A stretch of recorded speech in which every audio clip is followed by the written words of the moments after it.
Қайырлы күн, менің әлеуметтік желідегі достарым, менің қолдаушыларым. Бүгінгі менің сіздердің назарларыңызға ұсынғалы отырған тағамым бұл қызылшадан рулет. Соңғы кездері ет, балық топтамаларымен қатар көкөністерден жасалатын рулеттердің де небір әдістері көп. Мен де осы өзімнің әдісіммен сіздермен бөліскенді жөн көрдім. Ол үшін маған 400 грамдай қызылша керек. Қызылшаны мен жақсылап жуып дайындап алдым және үккіштің уақ көзінен өткізіп алдым. Және маған қажетті заттар олар дәмдеуіштер әртүрлі, тұз, бұрыш, чеснок сияқты және 50 грамдай өсімдік майы қажет болады. Менің дәмдеуіштер қосып атқан жерім видеоға қосылмай қалыпты, сондықтан да алдын ала сіздерден кешірім өтінем. Міне 3 жұмыртқаны алып, мен оны ақуызы мен сарысын екеуін ажыратып жатырмын. Жұмыртқаның сарысын қызылшаға қосып, ағын бөлек алып жатырмын. Оның ақуызы әлі бізге қажет болады. Енді міне жақсылап тұрып, жұмыртқа мен қызылшаны араластырып аламыз.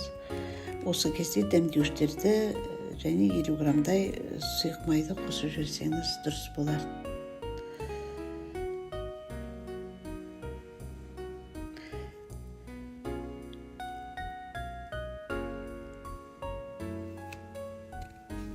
Жақсылап араласқан қызылшаға 40 грамдай ұн және 40 грамдай крахмал қажет болады.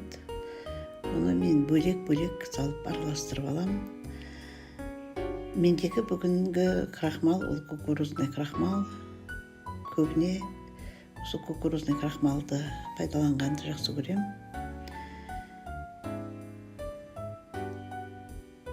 Міне осылайша бөлек-бөлек араластырып аламыз.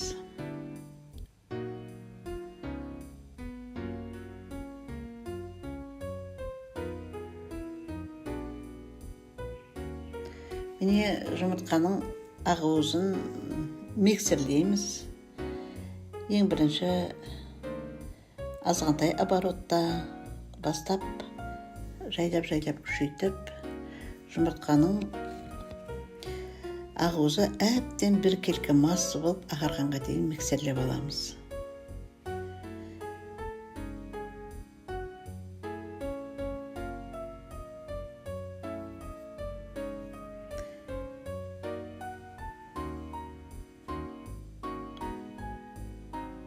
Міне осындай бір келкі масса шықты. Енді бұл массаны біз жаңағы әзір тұрған қызылшаға 2-ге 3-ке бөліп араластырып аламыз.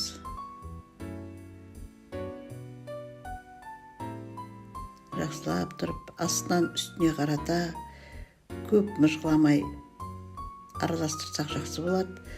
Менің алған ыдысым кішкене таршылық етуде, кішкене үлкендеу ыдыс алсаңыз жақсы болады. Құрметті менің қолдаушыларым, әлеуметтік желідегі достарым, егер менің видеом ұнап жатса, менің арнама тіркеліп, лайк басып, пікірлеріңізді қалдыруды ұмытпаңыздар дегім келеді.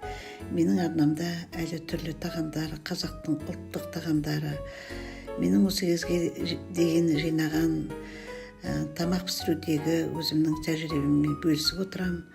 Сондықтан да менің видеоларымды жіберіп алмаңыздар дегім келеді.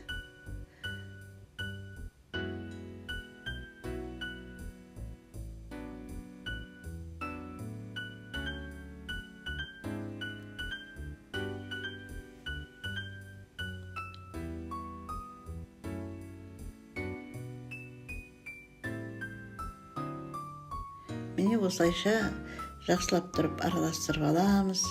Енді газдың духовканың противеніне қағазымызды жайып, қауіпсіздік үшін үстін өсімдік майымен майлап алғанымыз дұрыс болады.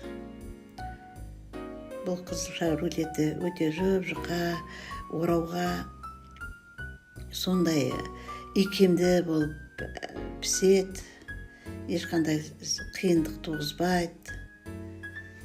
Бір рет пісіріп көрсеңіздер, одан кейін пісіре бергілеріңіз келеді.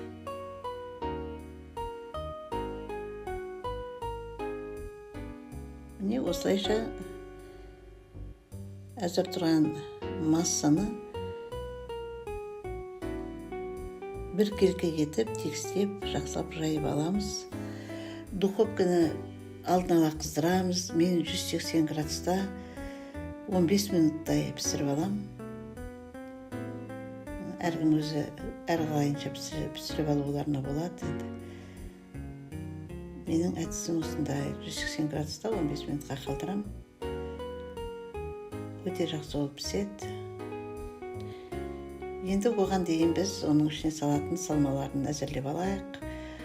Әртүрлі көкшөптерді пайдаланса болады. Мендегі бүгінгі петрушка екен, менің үйдегі бар көкшөптерім. Осылай уақтап творожный массаға салып араластырып аламыз. Мен 300 грамдай творожный масса алдым. Енді арасына әртүрлі балықтар салуға болады. Өзіңіздің қалауыңызша басқа да заттар салуға болады. Менің үйдегі бар балық осындай екен. Сондықтан оны мен жұқалап, турап жатырмын. Орауға ыңғайлы болу үшін онша қалың емес, жұқалап турап алдым. Міне менің қызылшам уже пісті, қағазы оп-оңай алынды. Мен алдын ала пищевая пленка төсеп қойғам столының үстіне. Енді жаңағы творожный массаны жағамыз тегістеп.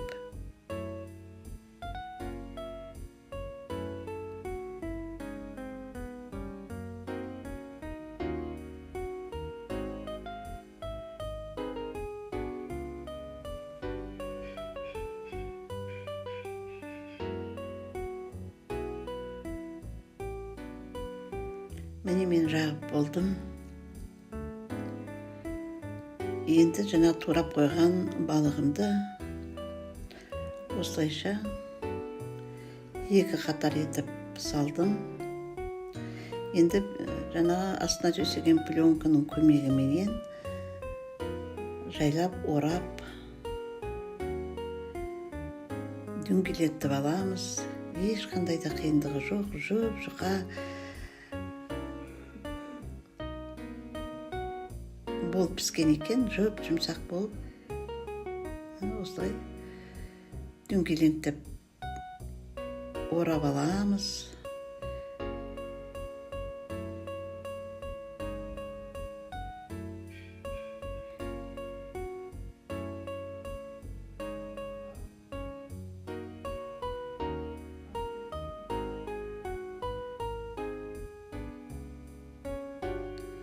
Және тоңазытқышта 2 сағатқа қойсақ, дастарханға қоюға әзір болады. Міне менің қызылшам осылайша болып пісті. Оны көкшөптермен, жапырақтармен өзіңізше әрлеуіңізге болады. Егер менің видеом ұнаса, лайк басып, комментарий жазуды, және менің арнама тіркелуді ұмытпаңыздар. Көргендеріңіз үшін көп рахмет.